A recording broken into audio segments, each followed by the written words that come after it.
सद्गुरू पैमावली मातोश्रीमा यांना प्रथम कृतज्ञपूर्वक वंदन. आणि आपण सर्व सद्भक्त सच्चोते आपण सर्वांना आदरपूर्वक नमस्कार. आज आपण थोडे काही प्रश्न आहेत आणि प्रश्नाच्या अंगाने चिंतन करण्याचा प्रयत्न करू.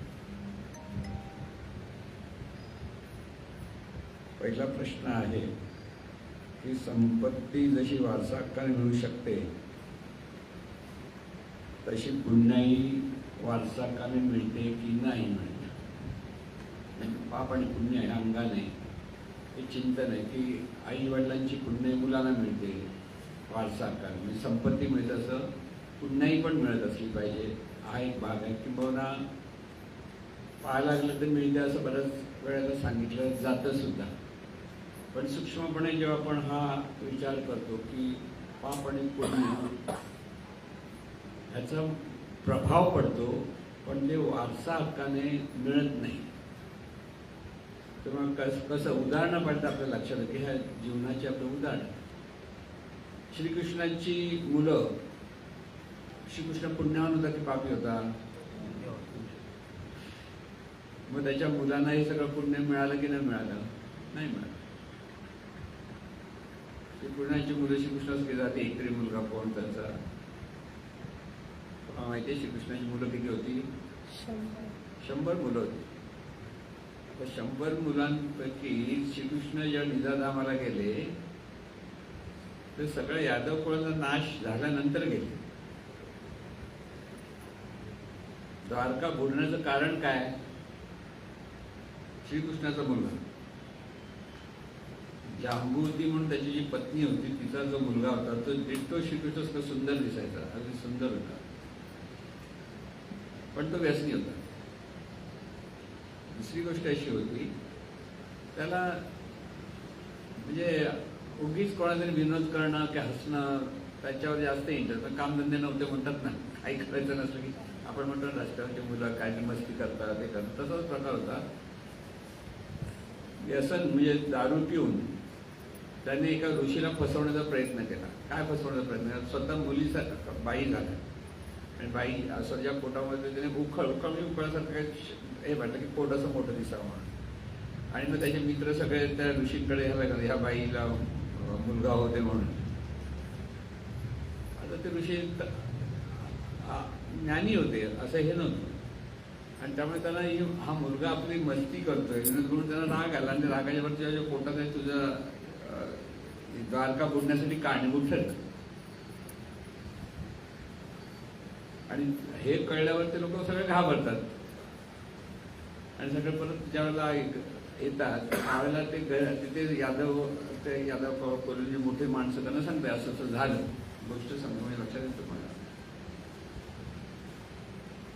तर त्यावेळेला त्या उखाला तोडून मिक्स केला, म्हणजे लाकडाचा वगैरे कसं तोडून तो भुगा की पण दगडाच असेल पोटात कसं बांधला हाही प्रश्न असेल. पण जे पोटात बांधले वस्तू तिला भुगा केला आणि समुद्रात फेकून दिलं.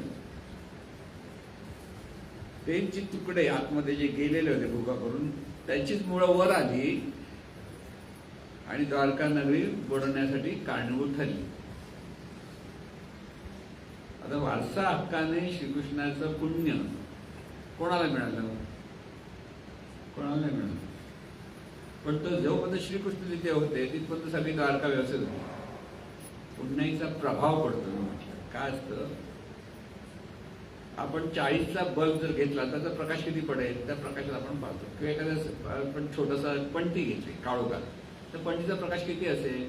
जेवढा प्रकाश तेवढं दिसतं आपल्याला, त्याच्या पलीकडे दिसत नाही. कंदील घेतलं तर कंदील घेतलं तर त्याच्यापेक्षा जास्त दिसतं. तसं 40चा बल्ब असेल तर आणखी प्रकाश पडतो, त्याच्याला एक मंद असा प्रकाश दिसतो, त्या प्रकाशात आपण पडतो. त्या प्रकाशाचा उपयोग आपल्याला होतो. पण तो बल्ब विझला तर तो प्रकाश आपल्याकडे प्रकट होत नाही. समजून घ्या काय मी म्हणतो. तसं जवळजवळ आपण सगळे आपण आता हे सगळे जवळ आहोत. इथेही पाप पुण्याचा प्रश्न आहे. पाप पुण्याचा प्रभाव एक प्रकार पडत असतो. प्रकाश. आणि तो प्रकाश जोपर्यंत असतो एखाद्या पुण्याचा तोपर्यंत आजूबाजूच्या लोकांना त्याचा फायदा होतो. मग तो त्यांच्या त्या व्यक्तीच्या कक्षेत जी जी लोक येतात त्या पुण्याचा त्यांना फायदा होतो, म्हणजे त्याचा प्रभाव पडतो, प्रकाश मिळतो. पण ती व्यक्ती जर बाजूला गेली तर ते पुण्य त्यांना मिळत नाही. अगदी वारसाकडे आपण म्हणतो मुलांना मिळतं तसं वारसाकडे मुलांना मिळालं असं होत नाही. दुसरी गोष्ट सांगतो, म्हणजे उदाहरण घेतलं तुमच्या लक्षात मी काय म्हणतो. महात्मा गांधी पुण्यावर होते की नव्हते? पुण्यवान. म्हणजे आपल्या देशात जर पुण्यावान होते की इतकं अगदी समर्पण त्यागवृत्ती जे बघावे महात्मा गांधींच्याकडे. हे राजकारणातलं संत, आजकालचे राजकारण आणि महात्मा गांधी जमीन अस्मानाचा फरक आहे. आता महात्मा गांधीकडे पुण्य त्या मुलांना मिळायला पाहिजे होतं, पण अशी म्हणजे त्यांचाही मुलगा खूप व्यसनी आपल्या सायन्सच्या टीबी हॉस्पिटलमध्ये शेवटी शेवटच्या क्षेत्राला उचलून आणला. अगदी तो पिऊन पिऊन त्याची परिस्थिती वाईट होत आहे. इथल्या मुंबईची टीबी हॉस्पिटल ना तुमच्या इथे सायन्स. आणि त्याला डॉक्टरने तू कोण आहेस तर त्याने सांगितलं महात्मा गांधीचा मुलगा आहे. म्हणजे त्याचे नाव सांगितलं तर काय विनोद करतो काय, काय वेळा का बडबडतो काय, काय बोलू नकोस. म्हणजे त्याला ओळखायला पण कोण नव्हते. लक्षात घ्या, जर त्यांची एवढी पुण्य आहे तर ते पुण्य वारसाकडनं मुलाला मिळायला पाहिजे होती, ती मिळत नाही. त्यांच्या नावाचा प्रभाव त्याला उपयोगी पडतो. नंतर त्यांनी डॉक्टर खरोखर विचारलं कोण आहे, हा का वेडा आहे की खरं आहे, तर खरोखर तो मुलगा होता. आलं लक्षात मी काय म्हणतो. म्हणजे त्यांचा पुण्याचा प्रभाव आहे, पण तिची पुण्य त्याला मिळू शकत नाही. हे घडलेल्या गोष्टी तो आपण समजून घ्यायचं. याचं कसं वारसाकाल मिळालं तर मिळालंच पाहिजे. म्हणजे कसं होतं की आई वडिलांचं जर पाप आहे तर मुलाला मिळतं. आई वडिलांच्या पापाचा वाईट प्रभाव मुलांवर पडतो, पण तो मुलगा त्यापासून लांब राहिला तर त्याच्यावर प्रभाव पडत नाही. लक्षात घ्या कसं असतं, प्रभाव आणि वारसा हक्काने मिळणं हे फरक आहे. हा, संपत्ती आपल्याकडे पद्धत आहे, संपत्ती मुलांना मिळते, पण आता मुलींना पण मिळते वारसा हक्काने कायद्याप्रमाणे. पण पुण्याही मात्र पाप किंवा पुण्य परंपरेने वारसा हक्काने त्यांना मिळू शकत नाही. ही उदाहरणं घेऊन आपण विचार करायचं, चिंतन केलं असं की आहे सर्वसाधारण वारसा हक्काने मिळतं, पण वारसा हक्काने मिळू शकत नाही. मग ह्या पुण्याच्या प्रभावाने मुलं असो किंवा कोणी जवळचे असो, ती जवळचे असून त्यांच्यातून त्यांनी स्वतःची पुण्य निर्माण केली तर त्यांचं पुण्य त्यांना स्वतःचं पुण्य उपयोगी पडतं. म्हणून इतरांचं पुण्य आपल्याला उपयोगी पडत नाही. पण गोष्टी अशी पुराणात सांगितल्या जातात की आपल्याला वाटतं ते पुराण. आता गोष्ट अशी सांगितली की राजा हरिश्चंद्र आणि विश्वामित्र. विश्वामित्रांनी स्वप्नात जाऊन राजा हरिश्चंद्राला सांगितलं की राज्य मागितलं, जो राज्य मला दे. आणि त्यावेळेस सतयुग होतं, त्यामुळे हरिश्चंद्राने ते राज्य स्वप्नात दिलं. आता अशी कल्पना करा, तुमच्याकडे स्वप्नात पुढे येऊन मागितलं, तुम्ही काय देणार काय? स्वप्नात पण नाही देणार काय, कुठल्या. पण राजा हरिश्चंद्र दिलं. आता खरोखर ते विश्वामित्र परत दुसऱ्या दिवशी गेले, तू मला तुझं राज्य दिलेलं आहेस स्वप्नामध्ये. तर महाराजांनी एकदा विनोदाने सांगितलं होतं, मी असतो राजा, मी राजा म्हणजे वामनराव पै असते तिकडे, तर मी त्या स्वप्नात घेऊन जा. बरोबर, स्वप्नातलं स्वप्नात. पण राजा हरिश्चंद्राने आपलं अगदी सतयुग म्हटलं, शब्दाचा हे हो म्हटल्यावर त्याने सगळं दिलं. आणि त्याच्यातून ते राजा हरिश्चंद्राची गोष्ट सगळ्यांना माहिती आहे, किती ते हाल बिचारे झाले, किती झालं काय झालं. आणि शेवटी त्याचं अगदी प्रामाणिक होता, त्याने इतकं त्याचं वागणं इतकं स्वच्छ होतं की त्याने सगळं कष्ट सहन केलं, पण त्याच्यात तो यशस्वी झाला. म्हणजे परीक्षा बघत होता विश्वामित्र. मग शेवटी हल्ल्यानंतर विश्वामित्राने त्यांना पुण्य, आपलं पुण्य दिलं असं गोष्ट सांगितली जाते. पण तसं पुण्य कसं देता येईल? राजा हरिश्चंद्राच्या कर्मातून पुण्य त्याने अधिक मिळवलं, हे बरोबर.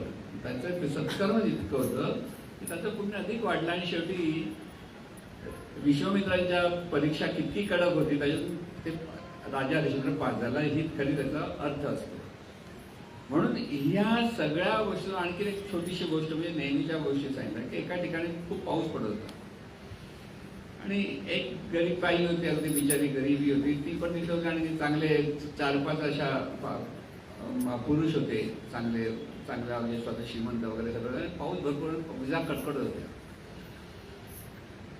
तर त्यांच्यातल्या एकाने सांगितलं हे विजाला कडकड अंगावर अशा पडायला असं वाटतं म्हणजे हे तर आपल्या इकडे कोणतरी पापी असेल त्यासाठी या विजा आपल्या अंगावर पडायचा प्रयत्न करतात. कोण पापी येईल असं करूया.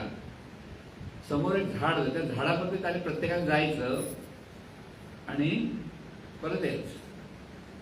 तर पहिला पुरुष गेला, तो आला, वीज कोणाच्या अंगावर पडली, परत दुसरा गेला, परत तिसरा गेला, परत आला, चौथा गेला, परत शेवटी ती बिचारी बाई होती घरी त्यामुळे आणि वयस्कर होते म्हणजे तूच पापी असली पाहिजे म्हणून ते सगळं होतं.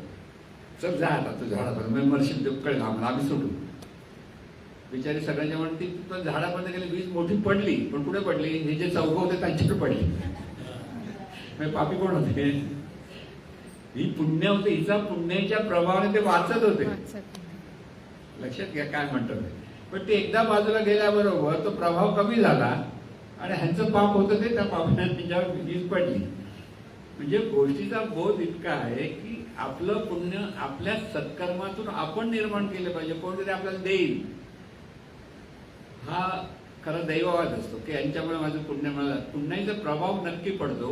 म्हणून मी जसं प्रकाश म्हटलं की 40चा बल्ब पेटला की जेवढा प्रकाश त्याच्या 100चा बल्ब पेटवला तर काय होतं, अधिक लोकांना त्याचा प्रभाव होतो. म्हणून एखाद्या पुण्याही असते म्हणजे आता आपल्याला सद्गुरूंच्या पुण्याचा प्रभाव आहे.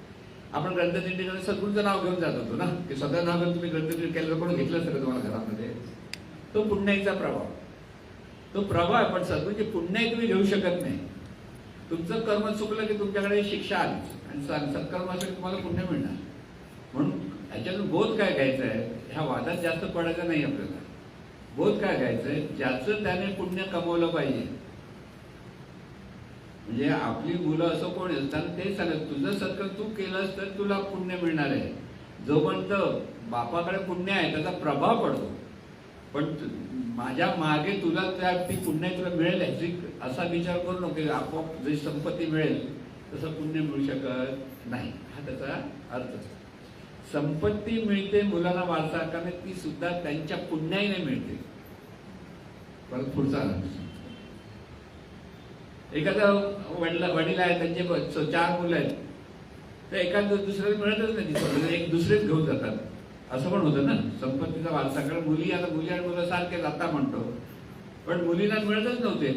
पूर्वी आई वडील मुलींसाठी असं कधी विचारच ना वारसा करणार मुलीला पण मिळालं पाहिजे असं कधी विचार केलाय कोणी. पण खरी तिला वारसा तिला मिळायला पाहिजे होतं. मग ते त्यावेळेला का आता मिळतं, आता मिळतं म्हणजे काय आता कायदा झाला म्हणून मिळतं, पण त्याची पुण्य आहे म्हणून ते मिळतं. जे आपल्याला मिळतं ते आपल्या पुण्याने मिळतं. कारण जे आपल्याला वाईट परिणाम येतात ते सुद्धा आपल्या पापामुळे मिळतात. त्याच्यात दुसऱ्याला दोष देऊ नका. ज्याचं त्याचं कर्म असतं त्या कर्माप्रमाणे त्याचं जीवन चाललेलं असतं. म्हणून पाप आणि पुण्य म्हणजे सत्कर्म आपण केलं पाहिजे आणि सत्कर्मातून पुण्य पुन्हा पुन्हा मिळालं पाहिजे हा त्याचा बोध आहे. म्हणून ह्या ज्या वेळेला प्रश्न असे येतात त्यावेळेला आपल्याला ह्या गोष्टी व्यवस्थित समजून घेणं की पूर्व परंपरेने जरी असं सांगितलं तरी आपल्याला जीवनाकडे कसं पाहायचं ते लक्षात घ्या की खरोखर असं होऊ शकतं का. तिथे पाप आणि पुण्य आहे का इथेच प्रश्न पडतो पहिला. पण पाप आणि पुण्य हे आपल्या जीवनात सतत कार्यरत असतं. प्रत्येक क्षणी जे ज्या चांगली वाईट परिस्थिती आपल्या वाटायला येत असते तेच आपल्याच कर्माचा तो परिणाम असतो.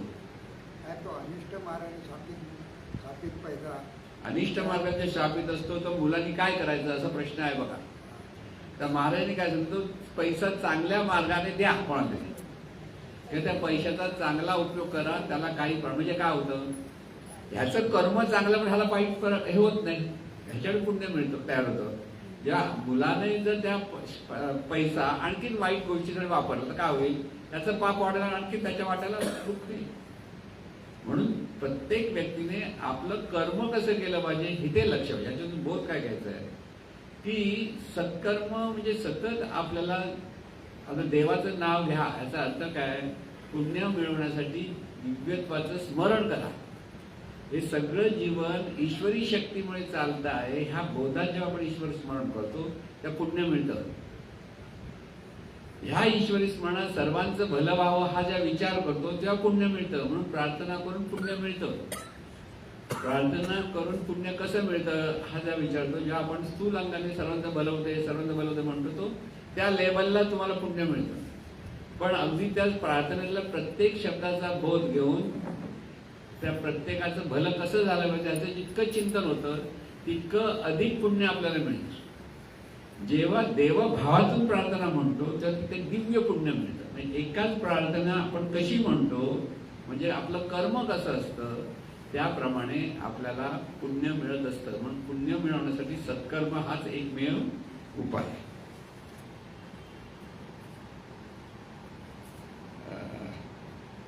एखाद्याचे पुण्य वापरायचे असेल तर ती व्यक्ती आपल्या कक्षेत पॉझिटिव्ह असली पाहिजे का? आता परत, पुण्य वापरता येणार नाही पण त्याचा प्रभाव वापरता येतो. बल्ब मधलं म्हणजे बल्ब पेटलेला आहे तर बल्बची लाईट आपल्याला घेता येणार नाही, पण त्याचा प्रकाश आपल्याला, जोपर्यंत प्रकाश आहे त्या प्रकाशात आपल्याला सगळं काही मिळता येतं. म्हणून पॉझिटिव्ह म्हणायचं म्हणजे काय, सत्कर्मासाठी पॉझिटिव्ह असलं पाहिजे. हाच एकच विचार केला की पुण्य मिळत जातं. एखाद्याचे नुकसान होत असेल तर त्या ठिकाणी मायेच्या प्रभावाखाली आसक्ती असेल तर ती ठेवावी का? त्या म्हणायचं काय, एखाद्याचे नुकसान होत असेल तर त्या ठिकाणी मायेच्या प्रभावाखाली आसक्ती असेल तर ती ठेवावी का? म्हणजे इथे एखाद्याशी आपले संबंध आहेत आपल्या सगळ्यांकडे. म्हणजे माया म्हणजे इथे काय सांगितलं, मोह माया, मोहमाया म्हणतो. म्हणजे आपली मुलं, आपले भाऊ, आपली बहीण, ही जे मी पण माझं माझं माझं जे वाटतं त्याला आपण इथे माया म्हणून म्हटलं. आता एखाद्याचं नुकसान होत असेल, मग एखादं नुकसान होत असेल तर त्याला उपयोगी कसं पडायचं हे आपण पाहिलं पाहिजे. बाकी मायेचा प्रभाव आहे की नाही हा अंगाने काही पडायची गरज नाही. आपल्याकडनं जी मदत होऊ शकत आहे ती द्यावी.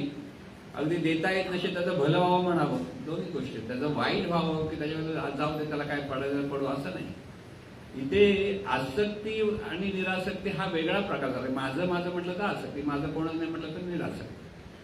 तर इथे आपल्याला सर्वांचं भलं व्हावं हा एकच भाव असला तरी पुष्कळ होतं. आणि जर खरोखर मदत करता येते, जर एखाद्याला कुठल्याही निर्णय पैसेच पाहिजे असं नाही, निर्णयाने आपण मदत करू शकतो. आणि मदत जेव्हा आपण बरोबर करतो त्यावेळेला आपल्याकडे पुण्य निर्माण होतं. लक्षात ठेवा, इतरांसाठी आपण जे चांगल्या गोष्टी करत असतो, इतरांनी तुम्हाला थँक्यू नाही म्हटलं तरी चालतं, पण तुम्हाला पुण्य मिळालेलं असतं. लक्षात ठेवा, आपण त्याच्यासाठी कशाला थँक्यू पण नाही म्हणायचं, कृतज्ञ पण नाही माणसं, असं बरं म्हणतो ना. त्या अंगाने अडकूच नका. त्यांनी थँक्यू म्हणू की न म्हणू, तुमचं सत्कर्म जेव्हा तुम्ही करत असाल किंवा समजा तुम्हाला कोणतरी निंदा करताय तर निंदा केल्यानंतर आपला राग येणे साहजिक आहे, आपण वाईट चिंतन करतो. पण तिथे सावध राहते केल्यामुळे आपल्याकडे पाप निर्माण होतं. दुसऱ्यांनी काही बोलावं, काही करावं, आपण मात्र आपल्याकडनं त्याचं भलं व्हावं हाच विचार जे आपल्याकडे जास्तीत जास्त येईल तर त्याच्यातून आपल्याकडे पुण्य निर्माण होतं. आणि ते पुण्य आपल्याला उपयोगी पडतं. म्हणून सतत प्रार्थना म्हणा जे महाराज नेहमी सांगायचे त्याचं कारण ते आहे. पण त्या कशी म्हटली पाहिजे हे पण परत व्यवस्थित समजून घेता आलं.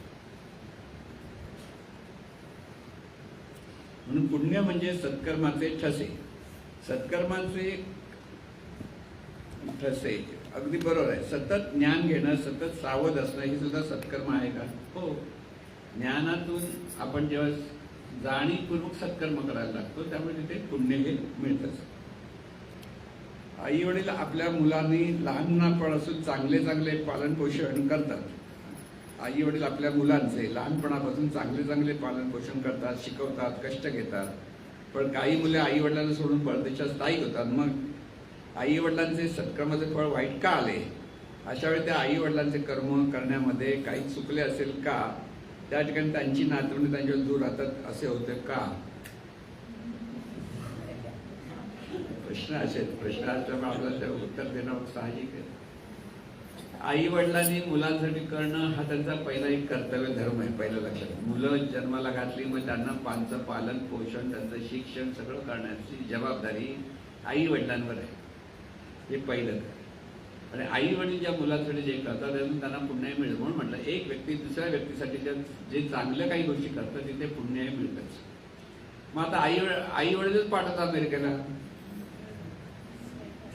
आणि माझा मुलगा अमेरिकेला म्हणून आपल्याला खूप बरं वाटतं. आपल्याकडे पद्धत अशी की अरे काय तर बघा इंग्लंडला याचा मुलगा अमेरिकेला अशी वेळ होतीच लोकांना त्याबद्दल. आता इथे आई वडीलच पाठवतो मग आई वडील पाठवतो मग त्याचं पाप आहे का पुण्य हा प्रश्नच येत नाही. तेच पाठवून ते तिथे होतात. एकदा तिथे गेले तिथं त्यांना आवडलं की तिथे राहिले. तिथे राहिले त्यांचं आता आई वडिलांनी काय विचार केला पाहिजे? आता इथे त्यांना आपला मुलगा आपल्याला दूर आहे म्हणून वाईट तर वाटणारच, पण शेवटी तो सुखी आहे म्हटलं की सुखी आहे ना, राहू दे, तो सुखी आहे तिथे त्याचं भलं होते म्हटलं की त्यांना मन शांत होऊ शकतं. पण त्यासाठी थोडीशी साधना करावी लागते, नाही तर माझा मुलगा लांब राहू आता वाईट वाटतं असं पण बरं होतं ना. वय झालं की मुलांनी आपल्या जवळ राहावं ही अपेक्षा आहे. पण आजच्या काळामध्ये लक्षात ठेवा, आजच्या काळामध्ये पूर्वीच्या काळामध्ये मुलगा कशाला हवा असतो? नाव ठेवण्यासाठी, आपल्याला सांभाळणार, वयस म्हातारपणी सांभाळणार ह्यासाठी. आताचा काळ तसा नाही. आपलं पुण्य आपलं सत्कर्म हेच आपल्याबरोबर येत असल्यामुळे आपण आपलं कर्म करायचं, त्यांना खूप शिक्षण द्यावं, सगळं केलं. आता त्यांनी त्यांच्या पद्धतीने त्यांचं जीवन आनंदाने जगण्यासाठी स्वतंत्रपणे जगलं पाहिजे हाच विचार आपल्याला असायला पाहिजे. त्यांनी आपल्याकडेच राहून आपल्याला सांभाळलं पाहिजे ही अपेक्षा जी असते ती आपली चुकते, आणि ती अपेक्षा चुकली की आपण निराश होतो.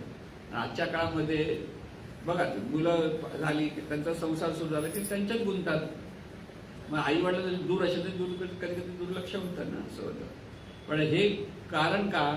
इथे आई वडिलांनी आत्तापासून म्हटलं ना, मुलांवर अवलंबून राहण्याचा जो विचार पूर्वीच्या काळी होता की मी आता मुलांसमोर, पूर्वी माझा मुलगा मला सांभाळणार त्यासाठी मला मुलगा हवा असतो.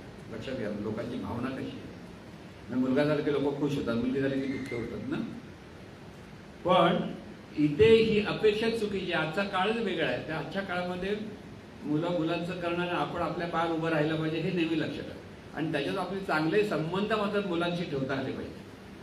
आता मुलगाच आपल्याला उपयोगी पडतो असं नाही, मुलीही पडतात. घडलेल्या गोष्टी सांगतो. आमच्याकडे गोलाताई म्हणून इतक्या आजारी बिचाऱ्या पडल्या, त्याला 3 मुली, मुलगा एकही नव्हता. पण त्या 3 मुलींनी इतकं त्यांची सेवा केली. हॉस्पिटलचा खर्च प्रचंड खर्च झाला, लाखो रुपये गेले. पण त्या 3 मुलींनी आपले सोने विकून त्या आईला वाचवण्याचा खूप प्रयत्न केला, पण त्या वारल्या शेवटी. म्हणजे मुली आई वडिलांसाठी करत असतात आणि मुलंही करू शकतात, दोन्ही. फक्त आपले तसे प्रेमाचे संबंध आपण ठेवत राहायचे. पण त्यासाठी आजारी पडण्याचा कधी विचार करू नका. म्हणून ठणठणीत आहे आणि ठणठणीत जायचा हा विचार करा. म्हणून सांगतो, ही अपेक्षा आग्रह आपल्या दुःखाला कारणीभूत ठरतात, बाकी काहीच नसतं. मुलं आपली ती सुखी राहू देत, अधिक भरभराट होऊ देत हाच विचार. पण त्यांनी मला येऊन सांभाळलं पाहिजे नाही. तुम्ही प्रेमाने बोला, फोन करा, लांब आहे तर फोन करा, प्रेमाने बोला, पण अपेक्षा नको. तुमचं जो पैसा आहे, तुमचं जे आहे ते तुम्ही सांभाळा. गंमत सांगतो, लक्षात घ्या. कुडपकर आपल्याला माहिती आहे का? कुडपकरांचा मुलगा पुंडलिक, तो अमेरिकेला आहे. ज्या तो अमेरिकेला गेला, अगदी पहिली म्हणून जीवनविद्येच्या ठिकाणी आल्यानंतर या ज्ञानातून त्यांनी अभ्यास केला किंवा त्यांनी चांगलं आपली प्रगती केली आणि अमेरिकेला गेला. आज अमेरिकेलाच आहे. ज्या वेळेला कुडपकर रिटायर झाले आणि त्यांना घर घ्यायचं होतं, तर महाराजांनी त्यांना सांगितलं, मुलाला सांगा घर घ्यायला, तुम्ही तुमचे पैसे खर्च करू नका. बघा मी आता काय सांगताय की गमती आहेत, म्हणजे घडलेल्या गोष्टीतून समजून घ्या. का सांगितलं असं? त्यांचे पैसे समजून त्यांना कोण विचारणार? मुलगा अमेरिकेला, तो चांगला आहे, सगळं सांभाळणार आहे, पण नाही सांभाळता आलं तर काय करणार? मुलाकडनं ते घर घेऊन गेलं, मुलाकडून ते पैसे त्याने पाडून ते घर विकत घेतलं. आधी चांगलं मोठ्या घरात आहे, परत त्यांनी नवीन घर घेतलं, सगळं छान आहे. पण तुमचे पैसे तुम्ही सांभाळले पाहिजेत हा विचार लक्षात ठेवा. मुलाने स्वतःच्या कर्तृत्वावर आपले पैसे मिळवले पाहिजे. आपण त्याला शिक्षण दिलं, त्याला उभं केलंय, सगळं केलंय, आता तुझं काम तू कर. आपण त्याला सांभाळायला लागलो तर तुम्हाला त्याचा पुढे त्याचा चांगला परिणाम मिळेल की नाही याची गॅरंटी देता येत नाही. म्हणून ह्या सगळ्या गोष्टी जीवनाकडे पाहताना या दृष्टीतून आपण शिकायचे. सगळे जे नियम आहेत ते नियम कसे चाललेले आहेत, पाप पुण्य हा नियम आहे. आणि त्यामुळे चांगल्या गोष्टी मिळतात, वाईट गोष्टी मिळतात. त्यासाठी आपला आग्रह, आपल्या अपेक्षा की आपल्या काही भावना ह्याच दुःखाला कारणीभूत ठरतात. आणि त्याच्यातून आपल्याला कसं सावधपणे जीवन जगता आलं म्हणजे हे थोडं लक्षात ठेवलं पाहिजे. म्हणून मुलं लांब राहिले म्हणजे त्याचा वाईट परिणाम असं नाही, आपण समजतो. मुलं चांगली शिकतायत, सुखाने राहतायत, ते पुण्य आहे. आणि तुमचं आपण कर्तव्य धर्म केलं त्यासाठी आपण आनंदाने राहता आलं पाहिजे. हा एकच प्रकार तिथे लक्षात घ्यायचा. आता प्रभू रामचंद्रांना वनवासात जावं लागलं. कोणाचं पाप? म्हणून बऱ्याच वेळेला असं जीवनात आपण त्याला पाप पुण्य म्हणतो, त्यावेळेला काही घटना ह्या पुढच्या चांगल्या गोष्टीसाठी घडत असतात हा विचार करा. आपल्या वाट्याला जर वाईट परिस्थिती आली तर त्याच्यात काही चांगलं घडणार आहे म्हणून तिथे प्रयत्न करत राहा चांगलं घडणार. ते रडत बसू नका अरे पाप आहे की पुण्य आहे म्हणून. पाप आहे पुण्य हा नियम समजून घेण्यासाठी आहे, पण प्रयत्नवाद हा आपल्याकडे असला पाहिजे. म्हणजे जीवनविद्येचं तत्त्वज्ञानाचं व्याख्या काय, एका वाक्यात सांगा असं महाराजांनी. त्याने काय सांगितलं, महाराज उत्तर काय दिलंय, वास्तववादाच्या अधिष्ठानावर प्रयत्नवादाची कास धरत विकासवादाकडे झेप घेणं म्हणजे जीवनविद्या. म्हणजे विकसित व्हायला लागलं तुम्हाला काय हवं, तुम्हाला तुमचे कर्म करायला हवं, प्रयत्न केले पाहिजे. त्या प्रयत्नातून आपल्याला या चांगल्या गोष्टी सतत करत राहिला की आपण आपली परिस्थिती व्यवस्थित होते. आणि म्हणून ह्या सगळ्या गोष्टी अमुक एक वाईट गोष्ट पाप आहे पुन्हा ह्याच्यात विचार करू नका. त्या परिस्थितीतून आपल्याला पुढे कसं जायचं ह्याचा विचार करा. प्रत्येक गोष्ट आपल्या वेळेला चांगली कधी अनुकूल होईल कधी प्रतिकूल होईल, पण तिथे मन आपलं स्थिर राहिलं पाहिजे, मन शांत झालं पाहिजे की इथे आपल्याला अगदी श्रद्धेने सत्कर्मावर श्रद्धा पाहिजे. म्हणून मजबूत सुंदर मन असं जे आपण म्हणतो त्याचं मुख्य दोन गोष्टी आहेत, हृदयस्थ ईश्वरा नितांत श्रद्धा आणि प्रयत्नरूपी परमेश्वरा आढळ निष्ठा. म्हणजे आपण जे सत्कर्म करत राहू ते आपल्याकडनं सत्कर्म होतच राहिलं पाहिजे. त्यासाठी त्या सत्कर्मामुळे काही वाईट घडत नसतं. परिस्थिती चांगली पाहिजे पूर्वकर्माच्या अपेक्षेत प्रारब्ध म्हणून आपल्या वाट्याला येत असतं आणि त्यावेळेला आपल्याला आपल्याकडनं सतत सत्कर्म झालं त्याच्यातून पुण्याही मिळते आणि त्या पुण्यातून शुभनियती तयार होते आणि ते परत आपल्या जीवनावर तो कृपेचा वर्षाव करतो. आणि म्हणून प्रत्येक गोष्ट मिळालाच पाहिजे आणि प्रत्येक गोष्ट मिळाली नाही तर आपण वाईट आहे असाही विचार करायचा गरज नाही. त्या त्या परिस्थितीवर प्रत्येकाला जे मिळतं त्याचा स्वीकार करता आला पाहिजे. म्हणजे म्हणून वस्तुस्थितीचा स्वीकार करून तिला सुरेख आकार देण्यात यशस्वी जीवनाची गुरु केली आहे. म्हणजे प्रत्येक परिस्थितीत आपण कसं वागलं पाहिजे माणसाला कळलं पाहिजे. प्रत्येक परिस्थितीत सकारात्मक दृष्टीने कसं पाहिलं पाहिजे हे कळलं पाहिजे. म्हणजे हे सगळे नियम जरी असले तरी आपल्या हातात आहे प्रयत्न करणं. पाप आणि पुण्य ह्या नियमाप्रमाणे कुठे कसं निर्माण होतं काय होतं आपल्या हातात नाही येते. आपल्या हातात फक्त इतकंच आहे की ते अगदी देवाचं स्मरण जमलं तर उत्तमच, पण सर्वांचं भलं व्हावं ह्या विचारातून सत्कर्म करणं या दोनच गोष्टी आपल्या हातात आहेत. आणि त्याच्यातून आपण जितकं करत राहू तितकं आपल्या जीवनामध्ये सुख शांती समाधान प्राप्त होईल. बरं, पुढचा एक प्रश्न असाच आहे. मग बरेच प्रश्न म्हणून म्हटलं एकदा प्रश्न उत्तरच घेऊया आपण. स्वरूपाच्या अनुसंधानात राहिल्यास दुसऱ्याच्या पाप पुण्याचा आपल्यावर परिणाम भोगावा लागतो की ते निवळले जाते, की त्याचा स्पर्श आपल्याला होत नाही, की प्रारब्ध रूपाने संचितात जमा होते. प्रश्न बघा कसा आहे. तर स्वरूपाच्या अनुसंधानात राहिल्यास म्हणजे आपण जर स्वरूपानुसंधान देवाच्या स्मरणात राहिलो तर दुसऱ्याचा पाप पुण्याचा आपल्याला परिणाम भोगावा लागतो का? दुसऱ्याचा पाप पुण्याचा सन्मान आपल्याला भोगावा लागत नाही. प्रत्येकाचा पाप पुण्य त्याच्यासाठी परिणाम देण्यासाठी कारणीभूत असतं. म्हणून आपण पुण्य म्हणजे सत्कर्म करत राहिलं पाहिजे हा महत्त्वाचा बोध आहे.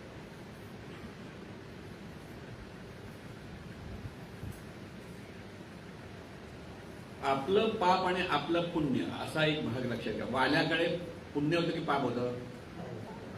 पुण्यवान होतं असं कोण म्हणेल का? माणसानं मारला एवढ्या आणि घडे भरत होता म्हणतो, पापाचाच घडा भरत होता. आता जेव्हा सद्गुरू म्हणजे नारद मुनी भेटले आणि नारद मुनींनी त्यांना नामस्मरण करायला शिकवलं आणि नामस्मरण इतकं अखंड केलं की त्याचं अशुभ प्रारब्ध पाप कुठे गेलं पत्ता नाही लागला. त्यांच्या जीवनामध्ये सगळं पण म्हणजे वाल्याचा वाल्मिकी झाला असं जे आपण पुराणात वाचतो. त्या वाल्मिकीला पुढे पुढे पापाचा काही उलट त्यांची एवढी प्रगती होत गेली की पहिलं काव्य महाकाव्य लिहिणारे वाल्मिकी. पहिला महाकाव्य रामायण हे महाकाव्य आहे आणि ते पहिलं जगातलं पहिलं महाकाव्य लिहिणारा म्हणजे वाल्मिकी. आणि ह्याच वाल्मिकीने रामाच्या दोन्ही मुलांना सांभाळलं, परत त्यांच्या आश्रमात सीतेला सांभाळलं आणि तिच्यासाठी परत ते रामाला सांगायला आलं की तुझी पत्नीच आहे, मी मुलं तुझीच आहेत. म्हणजे इथे एवढा अनिष्ट पद्धतीने वागणारा माणूस त्याचं नामस्मरणातून परिवर्तन झालं. आता नामस्मरणातून परिवर्तन म्हणजे दिव्यत्वाच्या स्मरणातून परिवर्तन. नाम म्हणजे नुसतं नाम घेतल्यामुळे परिवर्तन झालं असं समजू नका. म्हणून नाम घेताना नाम कसं घ्यायचं हे सद्गुरूंकडनं शिकावं लागतं. नुसतं विठ्ठल विठ्ठल विठ्ठल म्हटलं तर ते विठ्ठल नाम होत नाही. पण वेडवाकडं बोलण्यापेक्षा विठ्ठल विठ्ठल म्हणणं चांगलं. महाराज कसे म्हणायचे, बरं आहे पण खरं नाही, कळलं ना. तर इथे देवाचं स्मरण कसं करायचं हे प्रथम शिकून घ्यावं लागतं. जोपर्यंत ज्ञान होत नाही तोपर्यंत खरं नाम मुखातून पडत नाही. जेव्हा हे नाम म्हणजे नाम घेणारा कोण आहे हे जे ज्याला कळतं आणि त्या घेणाऱ्याला पाहत घेणाऱ्याला लक्षात घेऊन जेव्हा नाम घेतलं जातं तेव्हा खरं ते नामस्मरण असतं. म्हणजे बघा, समोर एखादा माणूस आहे, त्याचं नाव गोविंदराव आहे, पण त्याचं नाव तुम्हाला आठवत नाही. त्याला तुम्ही रामराव रामराव हाक म्हणतो, बघेल तुमच्याकडे. पण एकदा जर गोविंदराव म्हटलं की बरोबर बघतो ना. म्हणजे ज्याचं नाव आहे त्याला लक्षात घेऊन नाव दिलं, नाव घेतलं तर तो बघतो तुमच्याकडे. तसंच देवाचं नाव म्हणजे काय आणि ह्या देवाचं नाव घेताना बघायचं कुठे, कसं बघून लक्षात घ्यायचं कसं, आणि त्या अंगाने आपण नाम घेता घेता ह्या ज्ञानातून ते घेतलं पाहिजे तर त्याचा फायदा खरा आहे, खऱ्या अर्थात. पण ज्याला ज्ञान नाही म्हणून बीजनाम असे शब्द वापरतात. बीजनाम सद्गुरूंकडनं मिळतं.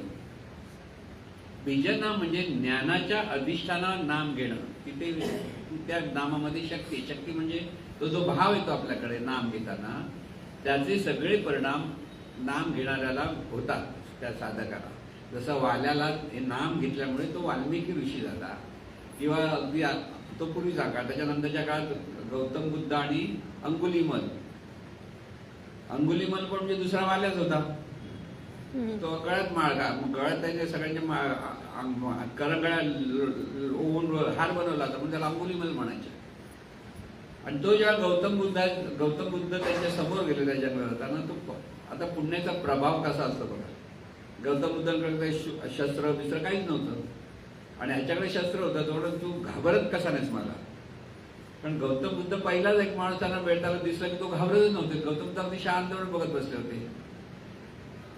त्यामुळे तुला काय घाबरणार, तुला तुझी भीती वाटते म्हणून तू मला विचारतो, असं उलट झालं. तेवढं कसं होईल, मी तर तुला मारून टाकू शकतो. हो तू मारू शकतोस, मी फांदी तोडू शकतो. हो तोडून टाकू, आता जोडून टाकू. जोडता येत नव्हती. मग ही जेवढी जर तुझ्या शक्ती नसेल तर तू काय कामाचा. बघा कसं गोष्टी असतात कसे. पण हे तो ऐकू शकत होता कारण गौतम बुद्धांकडे पुण्याईचा प्रभाव होता. नारद मुनीचं वाल्याने ऐकलं का, कारण नारद मुनीकडे एवढं पुण्याई होतं की त्याला ते ऐकावंच लागतं. म्हणून आपण कुठेतरी भरकटलेले होतो. सद्गुरूंचा एवढं पुण्याईचा प्रभाव होता की त्या लाईनवर आलो आपण त्यांच्या की ह्या सगळ्या गोष्टीतून आपण शिकायचं कसं असतं ते लक्षात घ्या. की पुण्याईचा प्रभाव म्हणजे एखादा पुण्यवान असेल त्याच्या कक्षेत राहा आणि त्याच्याकडनं सत्कर्म करायचं शिका. नुसतं पुण्यात राहा म्हणजे आपण बसू जाऊन, तसं नाहीये. तिथून आपल्याला आपलं पुण्य मिळवायला पाहिजे आणि आपलं पुण्य मिळवायचं आपल्याला सत्कर्म हे केलंच पाहिजे.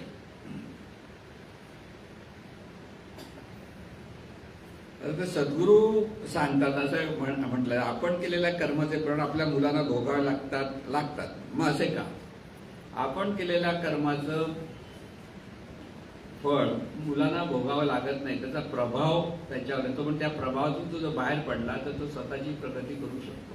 लक्षात घ्या. उदाहरण सांगता तुमच्या लक्षात, बाबासाहेब आंबेडकर किती अनिष्ट परिस्थिती होती, अतिशय गरिबी होती. जातीभेदमुळे अनिष्ट जातीचा म्हणजे मागासवर्गीय जातीचा म्हणून त्याच्यावर दुर्लक्ष होतं. म्हणजे आई वडिलांचं पाप का पुण्य काही म्हणा का काही म्हणू नका, पण त्याचा वाईट परिणाम त्यांच्या परिस्थितीवर होता. त्याच्यात असा मुलगा बॅरिस्टर होईल असं कधी स्वप्नात पाहिलं होतं का तुम्ही. बॅरिस्टर म्हणजे जवळ आजच्या काळातला बॅरिस्टर प्रचंड मोठं. इंग्लंड त्या काळात लंडनला जाऊन त्यांनी परीक्षा दिली तेव्हा तो बॅरिस्टर होणार. जो एक अतिशय गरीब 2 वर्षाचे जेवणाचे हाल, त्या माणसाच्या जीवनात हे असं कसं झालं की त्यांचं शुभ प्रारब्ध असलं पाहिजे स्वतःच एक, आणि दुसरं त्यांनी केलेला अभ्यास प्रयत्न, आणि त्या प्रयत्नातून त्यांनी त्याची प्रगती साधत गेली. त्यांना साथ मिळत गेली. शाहू महाराजांनी केली, अनेक लोकांनी केली, आणि त्याच्यातून ते बॅरिस्टर झाले. म्हणजे ज्याचं त्याचं कर्म असतं आणि त्या कर्मातून तो त्याची प्रगती साधत असतो. म्हणून आई वडिलांचं पाप आणि पुण्य आपल्याला लागतं असं मुलांनी कधी समजू नये. उलट आई वडिलांबद्दल नेहमी कृतज्ञ राहिलं पाहिजे की त्यांच्यामुळे आपल्याला जीवन जगण्यासाठी एक मार्ग मिळालेला असतो. पण ज्याचं त्याचं त्याने कर्म केलं पाहिजे हा त्याच्यात मुख्य बोध घ्यायचा. विश्व प्रार्थना श्रेष्ठ की स्वरूपानुसंधान श्रेष्ठ, आता दोन्ही गोष्टी करायच्या नाहीत म्हणून असा प्रश्न.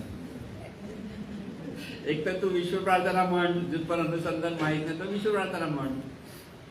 पण एकदा जर तुला कळलं अनुसंधान म्हणजे काय तर तुला तिथे त्याचाही अभ्यास करता येतो. दोन्ही गोष्टी पुण्यासाठी उपयुक्त आहे. ते फक्त कसं करायचं म्हणजे प्रार्थनेतूनही तितकंच पुण्य मिळू शकतं. अनुसंधानातून प्रार्थना म्हटली तर अधिक पुण्य. म्हणून हा विषय येतो ज्याचं त्याने ज्ञानातून ह्या गोष्टी केल्या पाहिजेत हे महत्वाचं. तर हे असे पाप पुण्याचे प्रश्न होते सगळे. पण हे आपल्या जीवनात आपण का मुद्दाम घेतलं की प्रवचनातून अशा गोष्टी त्यांना कळत नाही. पण पॉईंट टू पॉईंट जर तुम्हाला विचारलं म्हणजे तुम्हालाही असे अनेक प्रश्न पडत असतात. म्हणजे आपल्याला आपण अभ्यासावर करतो कारण प्रवचन वगैरे खरा प्रकार नाही आहे. आपल्याला ज्ञानातून कसं वागायचं हे शिकलं पाहिजे. इथे आपण हे सगळे जमतो ती सद्गुरूंनी जे दिलेलं ज्ञान आहे त्या ज्ञानावर आपलं चिंतन केलं पाहिजे. जगात कसं घडतंय काय घडतंय ह्याचा विचार करा आणि त्याच्यातून ही जीवनामध्ये सगळीकडे जीवनाकडे पाहताना तुमची दृष्टी तशी व्हायला लागली की इथे सत्कर्माचा कसा प्रभाव असतो, कुठे दुष्कर्माचा कसा प्रभाव असतो. काही वेळेला दुष्कर्म करणारे श्रेष्ठ मोठे वाटत असतात पण तो काही काळासाठी असतं. नंतर तो काळ बदलला की कुठल्या कुठे काही गोष्टी निघून जातात. जो सत्कर्म करतो त्याला शेवटी चांगलं फळ मिळतं. म्हणून आपल्याकडे सतत दोन गोष्टी, सत्कर्म म्हणजे लोकांचा भला व्हावा हा विचार, त्याच्यातून जितकी मदत आपल्या लोकांना करता येईल ती करावी, आता त्याची कपॅसिटी कशी असते ती. आणि दुसरं म्हणजे देवाचं स्मरण कसं करायचं हे समजून घेता आलं पाहिजे. नामस्मरणातून अतिशय पुण्य प्राप्त होते आणि खरं नामस्मरण ज्याला कळतं त्याच्याकडे दिव्य पुण्य निर्माण होतं. ते दिव्य पुण्य त्याच्या जीवनात दिव्यत्वाची प्रभा प्रगट करते. म्हणून आपल्याला नेमकं काय करायचं या सर्व साधने याचे वाद कोणीतरी परत वाद ह्याचं नाही ते तसं नाही आपल्याला वाद घालायचा नाही. जीवनाकडे पाहून त्याचे अर्थ समजून घेता आले. म्हणून मी तुम्हाला सगळं उदाहरणं देऊन सांगितली प्रत्येक गोष्ट की हे असं का. तर त्याचं कारण असं आहे की प्रत्येकाचं पुण्य प्रत्येकाला उपयुक्त पडतं. म्हणून बॅरिस्टर झाले आंबेडकरही त्यांच्या कर्मातून मिळालेल्या पुण्याने बॅरिस्टर झाले. बाकीच्या लोकांना मदत करण्यासाठी ती परिस्थिती निर्माण झाली त्यांच्या पुण्याने. लक्षात घ्या. मग कोणीतरी म्हणत आम्ही उपकार केले त्यांच्यावर. तुम्ही उपकार नाही केले. त्यांचं कर्म त्यांची मेहनत त्या मेहनतीचं त्यांना फळ मिळालं बाबासाहेबांना. म्हणजे प्रत्येकाला प्रभू रामचंद्रांचं जीवन पाहिलं तरी तसंच आहे. प्रत्येक ठिकाणी त्यांनी जे सत्कर्म केलेलं आहे त्याप्रमाणे त्यांना मदत होत गेलेली आहे. म्हणजे आयुष्य कधी मनुष्याचं जीवन जर जेव्हा पाहतो आपण त्याच्यातून अगदी हल्लीच्या उदाहरणाकडे पण आपलं लक्ष असलं म्हणून जीवनाकडे डोळस दृष्टीने पाहतो. प्रत्येक गोष्टीतून ज्ञानातून हे कसं चाललेलं जीवन आहे हे आपल्या लक्षात येतं की हे वैश्विक जीवन जे चाललेलं आहे आणि हे वैश्विक जीवनामध्ये पाहण्याची दृष्टी आपली ज्ञानदृष्टी असते पाहिजे. चांगलं वाईट इथे खूप अडकतो आपण. ती ज्ञानदृष्टी म्हणजे योग्य अयोग्य ह्या गोष्टीतून आपल्याला सगळीकडे पाहता आलं पाहिजे. आता कलाम होते, डॉक्टर कलाम. आता डॉक्टर कलामांची पण परिस्थिती अतिशय वाईट होती, अतिशय गरीब होते. पण त्यांनी स्वतःच प्रयत्न करून जी प्रगती साधली. खरं म्हणजे त्यांची अशी गोष्ट सांगितली की त्यांना व्हायचं तर पायलट. अतिशय गरीब होते. त्यांच्या बहिणीने सोनं गहाण ठेवून त्यांना पैसे दिले होते परीक्षा द्यायला आणि त्यात त्यांची हाईट कमी होती की चष्मा होता काही कारणामुळे ते फेल झाले. इतके निराश झाले की त्यांना वाटलं आता मी परत जाऊन तरी काय करणार. माणसाच्या जीवनात ही परिस्थिती वाईट येतात पण त्या वाईट परिस्थितीत त्यांनी स्थिर राहिलं पाहिजे खरं. आणि अगदी आत्महत्या करायला गेलेला माणूस कलाम आणि त्यावेळेला एक सत्पुरुष तिथे भेटले आणि त्यांनी त्याला विचारलं काय तू असा का निराश दिसतो. त्यांनी सांगितलं अशी परिस्थिती आता काय करू. तर त्यांनी काय सांगितलं जे घडतं ते चांगल्यासाठी घडतंय. ह्याच्यापेक्षा तुला अधिक काहीतरी चांगलं मिळणार आहे म्हणून हे घडलंय ह्याचा विचार प्रयत्न कर. तो विचार पण प्रयत्न झाल्यानंतर तेच कलाम मिसाईल मॅन म्हणून ओळखले गेले, सायंटिस्ट झाले, सायंटिस्टमधून ते राष्ट्रपती झाले आणि राष्ट्रपती झाल्यानंतरही त्यांचं सत्कर्म एवढं होतं की माणिकशॉना भेटायला गेले तर माणिकशॉना त्यांनी विचारलं, बघा ते हॉस्पिटल होते माणिकशॉ, त्यावेळेला वयस्कर होते खूप, ते रिटायर्ड झाले होते, ज्यांनी आपल्याला पाकिस्तान आणि भारत पाकिस्तानचं युद्ध जिंकून दिलं होतं ते माणिकशॉ, कळलं ना. तर त्यांनी विचारलं तुमच्यासाठी काय करू, कारण त्यांची ओळख असली पाहिजे, कारण ते सायंटिस्ट होते, हे त्यावेळेला ते सगळ्यात मिलिटरीचे सगळ्यात मुख्य होते. तर त्यानंतर माझी पेन्शन अडकली, आता कोणाची पेन्शन कुठे अडकली, एवढा मोठ्या माणसाची पेन्शन अडकली म्हणजे काय माणसाला म्हणावं. तर माझी पेन्शन अडकली, ती सोडून द्या, तिथे ₹1,00,000 होते. हे गेले आणि काही दिवसात त्यांना त्यांची पेन्शन मिळाली. ती पेन्शन मिळाल्यानंतर माणिकशॉने काय केलं, ती पेन्शन मिलिटरीच्या वेलफेअर ह्याला देऊन टाकली. त्यांना स्वतःसाठी नकोच होती, पण त्यांना अन्याय होत होता हे मात्र वाईट वाटत होतं की एवढं करून नंतरची पिढी हे लक्षात घेऊन, त्यावेळेचे कोण असतील बाबू का जे पेन्शन देणारे, कोणी क्लार्क वगैरे असतील किंवा कोणी ऑफिसर असेल, ते त्यांचं लक्षच नव्हतं की ह्या माणसाने एवढं आपल्याला यश दिलेलं आहे की भारताच्यासाठी एवढं चांगलं कार्य केलंय, तर त्याच्यासाठी आपण काहीतरी केलं पाहिजे. आता हे केलं नाही म्हणजे त्याच्यासाठी म्हणायचं थोडं त्याचं प्रारंभ चुकलं एका बाजूने, आणि परत कलाम भेटलं तर पुण्याचा प्रभाव बाहेर पडला. म्हणजे ह्या सगळ्या गोष्टीतून आपल्या जीवनाकडे कसं पाहायचं लक्षात घ्यायचं की कलाम शेवटी गेले, ते पण कसे गेले, ते एका कॉलेजमध्ये लेक्चर द्यायला गेले होते आणि लेक्चर देता देता त्यांचा प्राण गेला, ठणठणीत आले आणि ठणठणीत गेले. आपलं जीवन म्हणून हॉस्पिटलमध्ये जायचा कधी विचार करायचा नाही, मान्य नेहमी आत्तापासून सांगा ठणठणीत जायचं, आत्ता भेटला आत्ता गेला, असं अशी परिस्थिती असेल काही काळजी करू नका. हॉस्पिटलमध्ये झाले की मग आपला अशुभ पापच बाहेर पडतं असं पण, कारण इतके छळ होतात त्याच्यापेक्षा आपलं पटकन केलेलं बरं असतं. म्हणजे आत्तापासून विचार करायचा आपल्या प्रत्येकाला, आपल्याला ठणठणीत जायचंय आणि ठणठणीतच जीवन जगायचं, तिथे आजारपण आणि ह्याच्यामध्ये अडकायचं नाही. जसा तुमचा विचार तसा जीवनाला, म्हणून सतत हा विचार करा. जीवन हे सुंदरपणे जगण्यासाठीच आहे, आनंदाने जगण्यासाठी. परमेश्वराचं जीवन आहे, माझं जीवन म्हणू नका. माझं जीवन म्हटलं की पाप निर्माण होतं.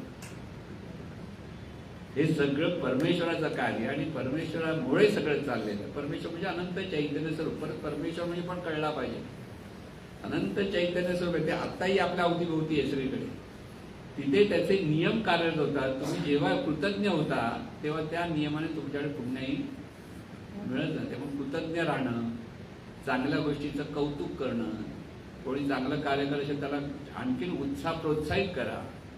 जितकं आपल्याकडनं समोरच्या जीवनात त्याचा आनंद निर्माण होईल की त्याच्यामुळे त्याच्या जीवनाला कोणी मदत होईल, असं जे आपल्या मनापासून अंतःकरणापासून जे आपण कार्य करायला लागतो तर ते आपोआप पुण्य निर्माण होतं. पुण्य कसं निर्माण होतं, काय होतं याच्यात न पडता मनापासून सर्वांचं भलं व्हावं आणि हे सत्कर्म आपल्याला जीवनात खूप उपयोगी पडेल.